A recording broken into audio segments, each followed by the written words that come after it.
Welcome back to another DaVinci Resolve video editing tutorial. In this video, we're going to be looking at how to crop and transform and change the size and shape and position of our video. So I have a video here I'm going to drag down to the timeline, and what we're going to do here, just like we did in the last video, we're going to click on Inspector. We did this a little bit with effects last time, and what the Inspector lets us do is look at whatever clip we have selected.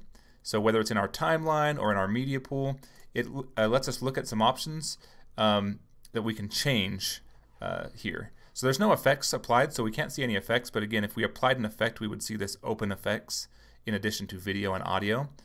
But if we want to change the video, we have a couple options. We have composite, transform, cropping. Yours might not look this full length, and if yours probably looks like this. So by default, it's just going to take up the top right corner. So this button here toggles looking at this full length. And there's these buttons on the other side too, so if we want to look at this full length, we can do the same thing over here.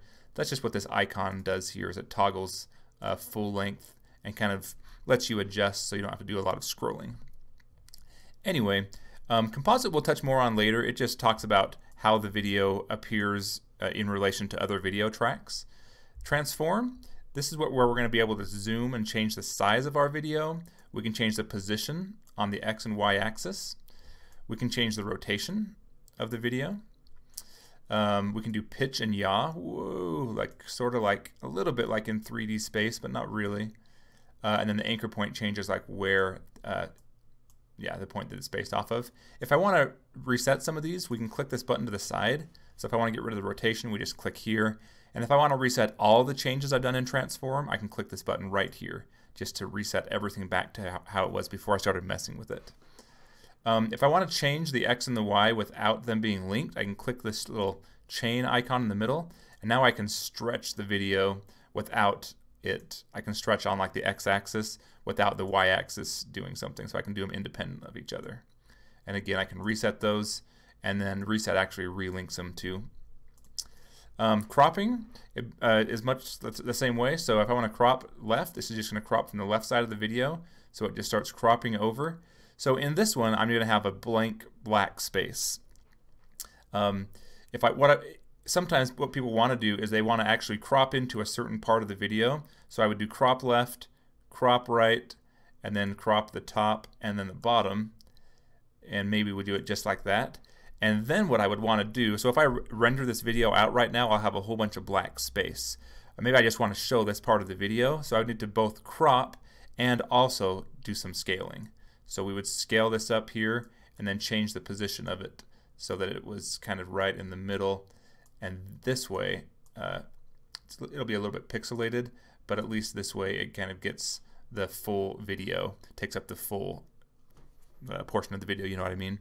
So a lot of times when people adjust cropping, they will actually end up with some black bars on the top or the bottom or on all sides. So just be aware of that. But that's how you do cropping. We're not going to mess with the rest of these, but there's just some other changes, some other things you can play with. I guess I will show you. So if I add in another video over top of this, and we come to that portion, it just shows the video that's on top, and it doesn't show the bottom one. So this we can kind of see whatever's selected. Now I'm selecting the top video. I can change the opacity of it, and we can kind of see what the video looks like behind it. So this is a way you can merge two videos together. Also, if I keep the opacity to 100%, and there's some different modes too you can play with here. If you've done compositing in the past, you might understand some of these. For the most part, you'll probably just you probably won't use compositing. But we can transform this. So if we scale this down, then we see there's a video happening in the background too. And so if you want to do like a picture-in-picture, what we'd probably want to do is actually change this around a little bit.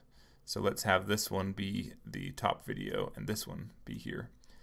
So now I can select my top video and I can do sort of a picture-in-picture effect where I've got myself down in the bottom right-hand corner and I want to crop off, right and left of that. And then I can just throw myself right over here in the bottom corner, and then I can be talking. So if we play this, some of the solid-state drives, the spin drive, and I've got a couple different things happening. So I can turn off the audio of that one, which I think is this one. And then I can just see. So turn on stage 2. Oh, just kidding. This is the audio.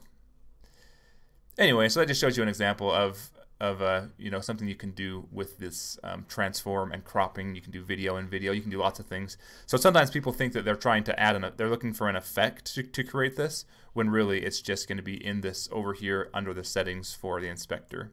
And there's also audio settings as well. And again, it depends on what clip you have selected. You can change different things about the audio as well. So just be aware of that. Get familiar with the inspector and the different options that you have there for cropping and transforming and changing your video. Hopefully you found this informative. Go ahead and leave your questions and comments below, and I look forward to seeing you in the next video.